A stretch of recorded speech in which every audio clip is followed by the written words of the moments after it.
Back live tonight here in Focus, and thanks for staying on. Despite the increase in clean audits for municipalities in the latest audit outcomes, the Auditor-General has painted a bleak picture for local government. 268 material irregularities and non-compliance and suspected fraud in municipalities resulted in 5.2 billion rands material financial losses in the 2021-22 financial year. But 61 accounting officers have not taken the necessary corrective action. Let's speak now to Head of Municipal Finance, Lerato Phasha at Salga. Lerato, good to have you, and thank you very much for coming on this evening. This seems to point to an accountability ecosystem that is failing. There seems to be broad-based, no consequence for the mismanagement or for the lack of compliance with what the Auditor-General is saying. Good evening, Thabo, and to your listeners. I would not say it's a total failure, because out of the 268 material irregularities, 183 were resolved and action have been taken. And I think if you read the report on this material irregularities of the AG, they have indicated that different material irregularities requires different actions, and it sometimes takes time. I mean, there are other oversight bodies within municipalities, such as MPAC and financial disciplinary bodies, who needs to help the accounting officer to be able to take the right action for what has been identified. So let's look at the 61 then. What would have happened there? Because the call by the material irregularity finding by the Auditor-General calls for accounting officers to take action and show the outcomes of the action that has been taken. Who tracks the reaction? Who tracks the implementation of the corrective action? As I've indicated, once the accounting officer have been notified by the AG, he needs to take corrective actions.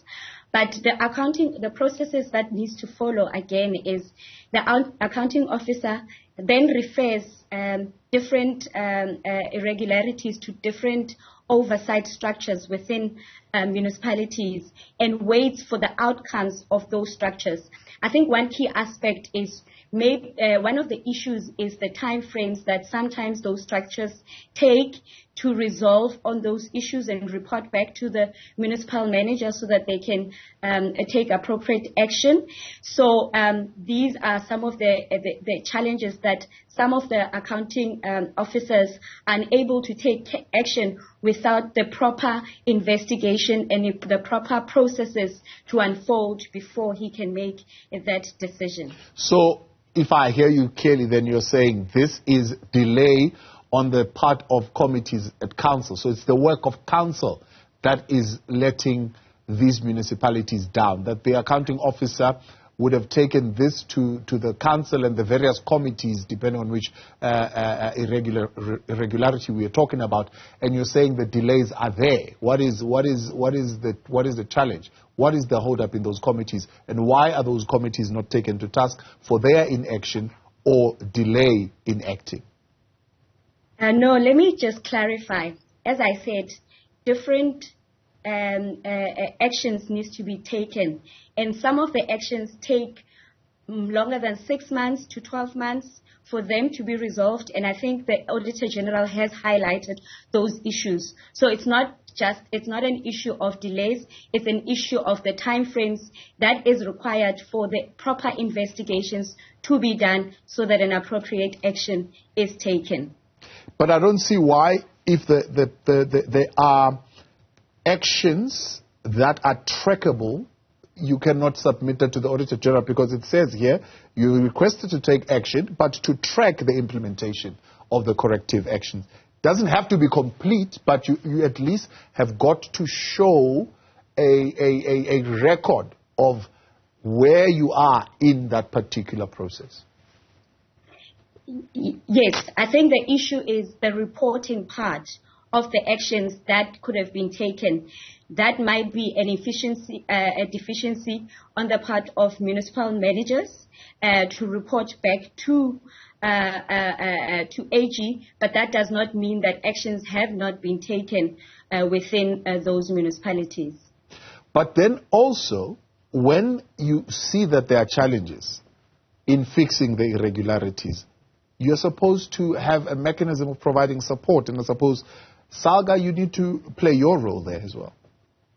Yes. This is where we come in, because we have capacity building programs, particularly for the MPAC members and the disciplinary board, where we ensure that they are well capacitated to be able to efficiently deal with those matters and be able to deal with them within the turnaround times that it requires. And we're also providing technical support also to the municipal manager, and particularly the BTO, which is the financial department of municipalities, to come up with preventative measures so that these irregularities do not occur. And I think what I would like to also elaborate on is one of the highest number of these irregularities are coming from interest and penalties.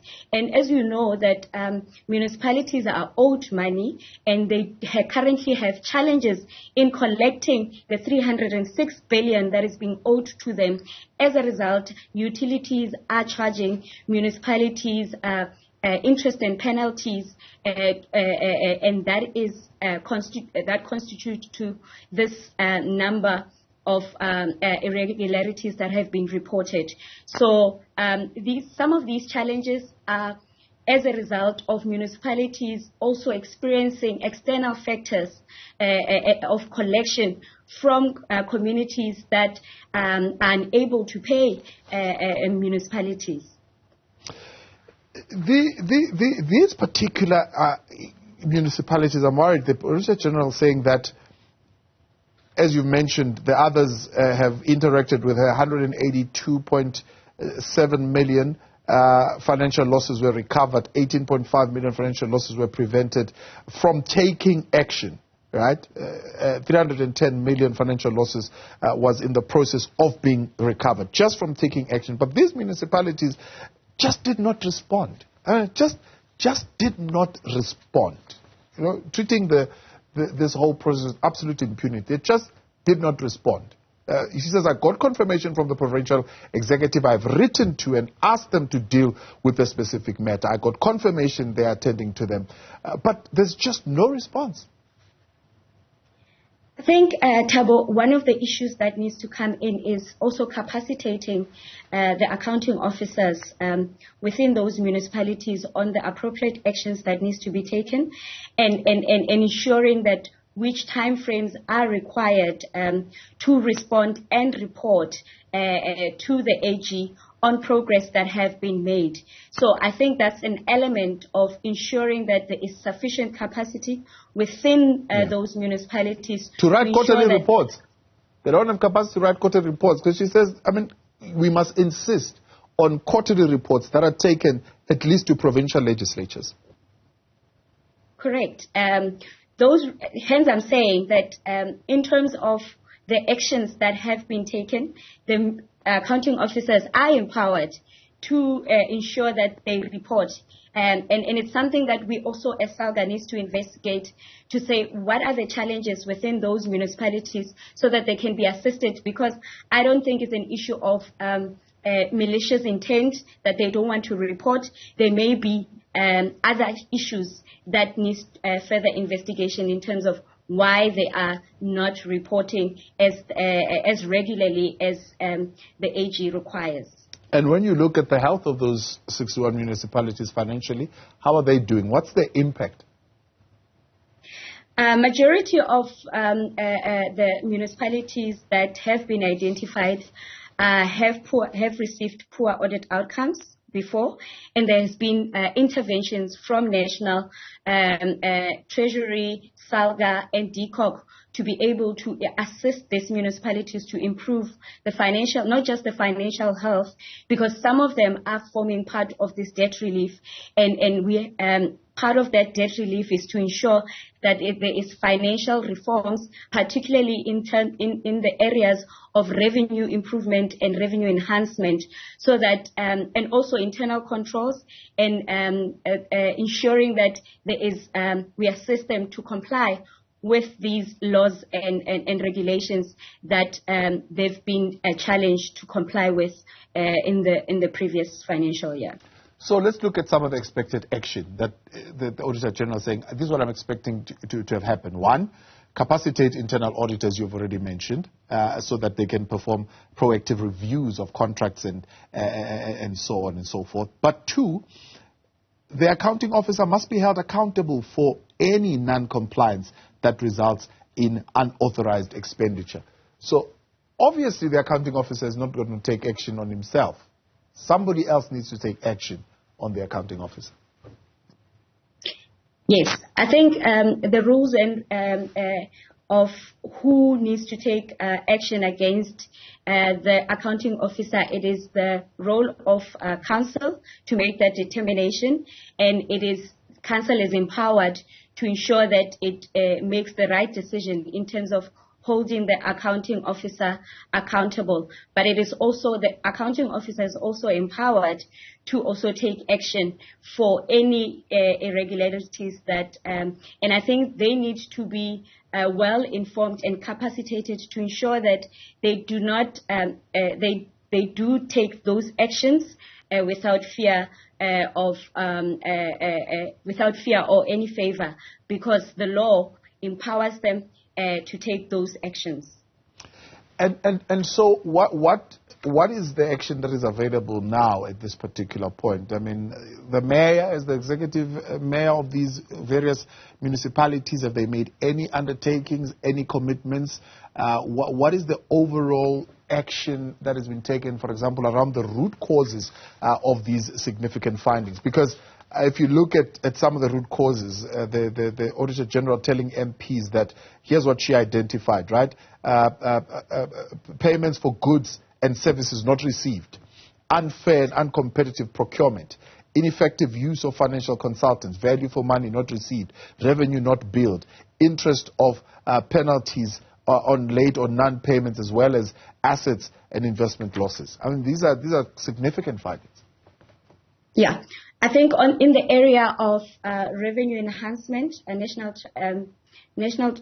Treasury has an MFAP program where we work together with them through the MDRC and COPTA to ensure that municipalities are billing all their consumers that are within their jurisdiction. And in the areas of supply chain, there's a number of capacity building that has been put in place together with digital solutions that are able to build in internal controls to be able to prevent and reduce this non-compliance that is happening. In the area of asset management, I mean, at Salga, we're also hosting the asset in Daba to capacitate municipalities to be aware of all these issues that have been raised of safeguarding of asset and preventing any financial losses, particularly also in the areas of investment losses that we have seen in the past. So there are controls and there are support programs that have been put in place by the integrated IGR from National Treasury, Salga, and DCOC to try and assist these municipalities to improve within this area. All right, Lerato, appreciate your time. Thank you so much for coming on in your intervention tonight. That is Lerato Phasha, Salga Portfolio Head for Municipal Finances.